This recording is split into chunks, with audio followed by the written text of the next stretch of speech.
Donald Trump is threatening to escalate what is happening in Minnesota right now, even as armed and masked ICE officers are growing increasingly violent and aggressive toward U.S. citizens. Watch what happened on Sunday. A naturalized U.S. citizen was forcibly removed from his house, his home, in St. Paul, Minnesota, at gunpoint and without a warrant.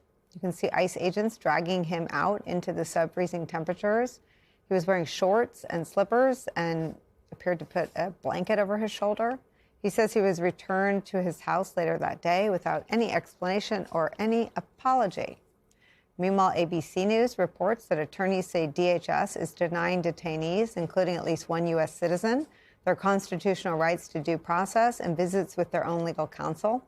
This is all a starkly different picture than when the Department of Homeland Security was created. It was formed in the wake of the September 11th terrorist attacks. It was created for the purpose of securing the protection of the homeland of America against the threat of al-Qaeda and international terrorism that at the time permeated through American public life. The New York Times' Hamid Ali Aziz writes this about the new agency's new direction, quote, "More than 2 decades later, some Democratic leaders say the department's role appears to have strayed far from its original purpose, turning its tools of enforcement away from external threats and toward President Trump's domestic critics. They say enforcement has looked more like an occupation." I want to bring in the aforementioned journalist, Hamid Ali Aziz. He covers the Department of Homeland Security and immigration issues for the New York Times.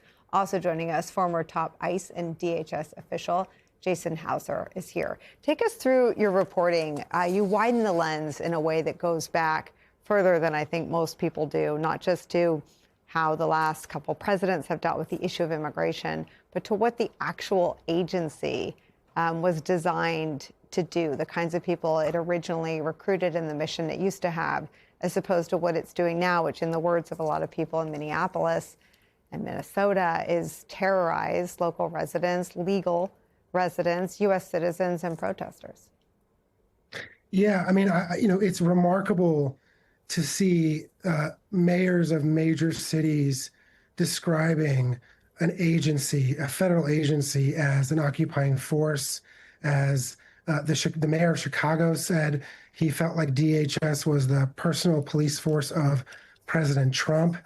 Again, this is an agency that began with the idea, with a stated mission to increase collaboration and cooperation with locals, with local law enforcement, with local leaders. And right now you have some of the biggest cities who are at odds with this agency. And, we're really only a year in. It's unclear what's next. Hamid, you've got Joe Rogan comparing them to the Gestapo. I mean, it's not just Democratic mayors, right? I mean, the tactics are being criticized by anyone who watches the video of what's happening. Yeah, I mean, this is a critical moment for ICE. This is an agency right now that, during Democratic administrations doesn't get as much attention. During the Biden administration, they were not necessarily out on the streets as much, obviously. And now this is an agency that, even more so than during Trump 1, every single action they are taking is under a microscope. And right now, the polling indicates that, more and more people are critical of some of the work that ICE is doing. So this is perhaps the most pivotal moment in the agency's history right now. Jason, 52% of all Americans say that ICE is making communities less safe. Only 31% say it's making communities more safe. It's terrible for the victims of their excesses. It's also really bad for ICE. Yeah, let's think about this. Let's just even set aside the politics for a moment and how the politicization is seeping into our federal law enforcement. But let's just take that example that you shared of the arrest of that U.S. citizen in Minneapolis.